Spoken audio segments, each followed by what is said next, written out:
Solo levelling.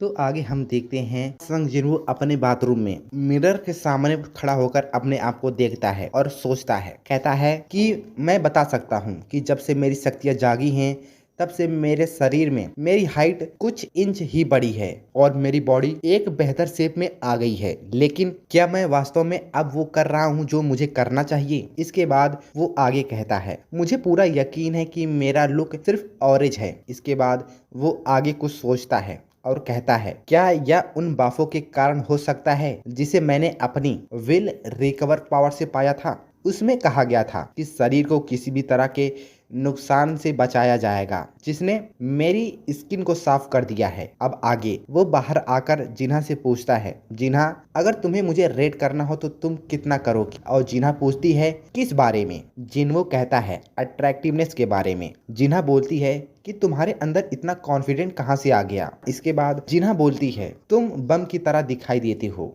जिन्हो गुस्सा हो जाता है और उसे अपने हाथों से दाब देता है और आगे कहता है, तुम्हारे राय के लिए बहुत बहुत धन्यवाद। जिन्हा जब कहती है कि क्या तुम मेरे पैर को तोड़ दोगे? जिन्हो बोलता है कि क्या तुम्हें नहीं पता है कि मेरे पास एक एस रैंक हंटर की बॉडी है और तुम्हारे पास एक बर्ड जैसा दिमाग है जो कि एक स्कूल के जरिए मिला है। आगे जिन्हा बोलती है कि सीरियसली मैं अपनी क्लास में सबसे टॉप पर हूँ। जिन्हो कहता है लेकिन वो सिर्फ मॉक टेस्ट की वजह से है। और आगे संग जिन्हो अपने प्लानिंग के बारे में बताता है और वो जिन्हा से कहता है, मैं एक गिल्ड बनाने के बारे में सोच रहा हूँ। और जिन्हा कहती है, तो अब से तुम एक बॉस होगे।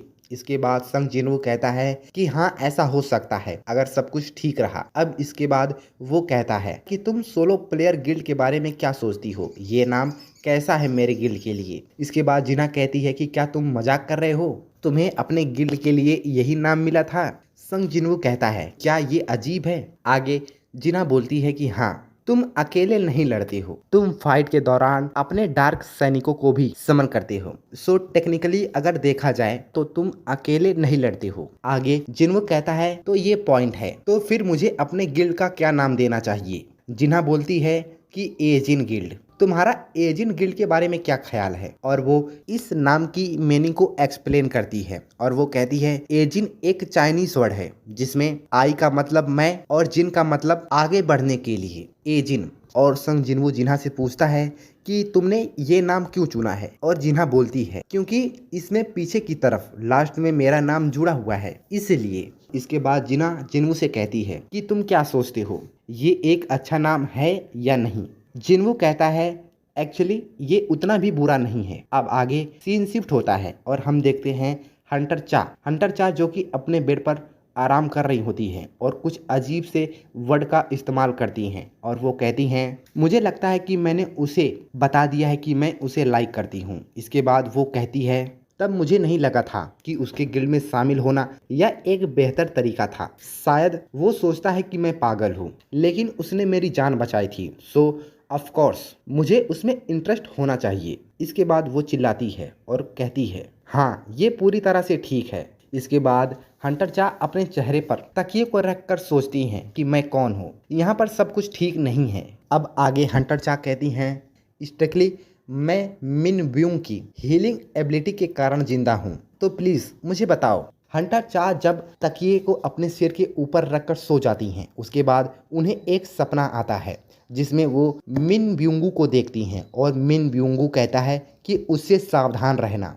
इसके बाद हंटर चा अचानक से उठकर बैठ जाती हैं और वो कहती हैं कि क्या उन शक्तियों से मुझे सावधान रहना चाहिए जो उसके भीतर झूठ बोलती हैं। अब आगे हंटर चा बोलती है कि अभी अभी मुझे कुछ याद आया, क्या मैंने अभी मिन ब्यूंगू को देखा हंटर ब्यूरो में। यहाँ पर हम देखते हैं कि मिसेस सेल्वे, ब्रोनो और उनका असिस्टेंट आपस में तीनों बात करते हैं। ब्रेनन का असिस्टेंट बोलता है कि मुझे माफ़ कर दीजिए सर, मैंने तुम्हें यहाँ पर माफ़ी मांगने के लिए नहीं बुलाया है, मैं बस जानना चाहता हूँ कि वहाँ पर आखिर हुआ क्या। यहाँ पर मिस्टर ब्रेनन का असिस्टेंट बोलता है, ये तब की बात है जब मिसेस सेलर संग जिन्वू के अंदर की पावर्स को चेक कर रही थी, तब उन्हें वहाँ पर एक डार्कनेस अंधेरा दिखाई दिया। ये उसकी बात करता है और वो कहता है, उन्होंने वहाँ पर जो देखा उसके हिसाब से वो एक किंग है, संग जिन्वू। आगे मिस्टर ब्रेनन कहते हैं कि क्या ऐसे कैसे हो सकता है? और वो कहते हैं कि मिसेस सेलर, क्या आप कहना चाहती हैं कि संग जिनवू एक नेशनल हंटर के रूप में पावरफुल है? आगे मिसेस सेलर बोलती हैं कि हाँ, मुझे लगता है और मैं इसे एक्सप्लेन कर सकती हूँ। आगे वो कहती हैं, सभी अवेकन प्राणी अपनी शक्तियों को दूसरी ओर अदर साइड स्थान से प्राप्त करते हैं और मैं उन दोनों साइड के बीच कनेक्शन को महसूस कर सकती हूँ। कभी कभी दूसरी तरफ से आने वाली शक्तियाँ इतनी तेज होती हैं कि कुछ अवेकन व्यक्ति चकाचौंध करने वाली रोशनी की लकीरें की तरह दिखाई देते हैं। मैं ऐसे लोगों को बस राजा कहती हूँ। आगे मिसेस सेल्वे बोलती हैं कि बट उसके केस में ऐसा नहीं है, मैंने उसके बीच कोई कनेक्शन नहीं देखा है और दूसरी बात ये है कि उसकी आंखों में मैंने एक अंधेरा देखा है और वो अंधेरा मुझे देख रहा था। आगे मिस्टर ब्रोनो बोलते हैं कि क्या अंधेरा? तो तुम्हें उसकी आंखों में अंधेरा दिखाई दिया? और आगे मिस्टर ब्रोनो कहते हैं कि डार्कनेस? क्या तुम्हारा मतलब है कि संग जिनवू एक बुरा इंसान है? इस पर मिसेस सिल्वे बोलती हैं कि नहीं, मेरा ऐसा नहीं मानना है। मैं नहीं बता सकती कि वो बुरा है या अच्छा। मैं सिर्फ ये बता सकती हूँ कि उसकी पावर्स कहाँ से आ रही हैं, कहाँ से ओरिजिनेट हो रही हैं। संग जिनवू अपनी पावर्स को किसी भी जगह से उधार नहीं लेता है। उसके और उसकी पावर्स के बीच में एक चैनल होता है और वो उसका इस्तेमाल करता है। वह अपनी ताकत का इस्तेमाल करता है, इसलिए कनेक्शन की सीमाएं उस पर लागू नहीं होती है। वहाँ पर उनका असिस्टेंट बोलता है कि क्या आपका मतलब है कि उसकी पावर्स की कोई लिमिट नहीं है? आगे मिसेस सिल्वे बोलती हैं कि हाँ, ऐसा हो सकता है। अब इसके आगे मिस्टर ब्रोनो मिसेस सिल्वे को थैंक्स बोलते हैं और कहते हैं कि आपका हमारे लिए समय निकालने के लिए धन्यवाद। और यहाँ पर उनका असिस्टेंट मिस्टर ब्रोनो से पूछता है कि आप कहाँ जा रहे हैं मिस्टर ब्रूनो? और वो कहते हैं कि बेसमेंट लेवल 24 पर, और तुम भी मेरे साथ चल रहे हो। आगे हम देखते हैं कि मिस्टर ब्रूनो और उनका असिस्टेंट दोनों एक लिफ्ट में बैठकर नीचे की तरफ जा रहे होते हैं और वहाँ पर मिस्टर ब्रूनो अपने असिस्टेंट से एक सवाल पूछते हैं और वो कहते हैं कि क्या तुम्हें याद है दुनिया का पहला एस-रैंक गेट जब यहाँ पर ओपन हुआ था? और उनका असिस्टेंट कहता है, ऑफ कोर्स, हाँ मुझे याद है। मैं कैसे उस भयानक डंगेन को भूल सकता हूँ जिसने वेस्ट कोस्ट को तबाह कर दिया था और अमेरिका ने दुनिया के सबसे स्ट्रॉन्ग हंटर को एक भारी इनाम देकर यहाँ पर बुलवाया था और एक टीम बनवाई थी और उन हंटरों में से केवल 5 ही हंटर बच पाए थे उस गेट से और उन सभी को नेशनल लेवल हंटर के रूप में जाना जाने लगा। इसके बाद वो आगे कहता है और वहीं से उनका नाम एक टाइटल बन गया। मिस्टर ब्रूनो कहते हैं कि क्या तुम कासिम ड्रैगन के बारे में कुछ जानते हो?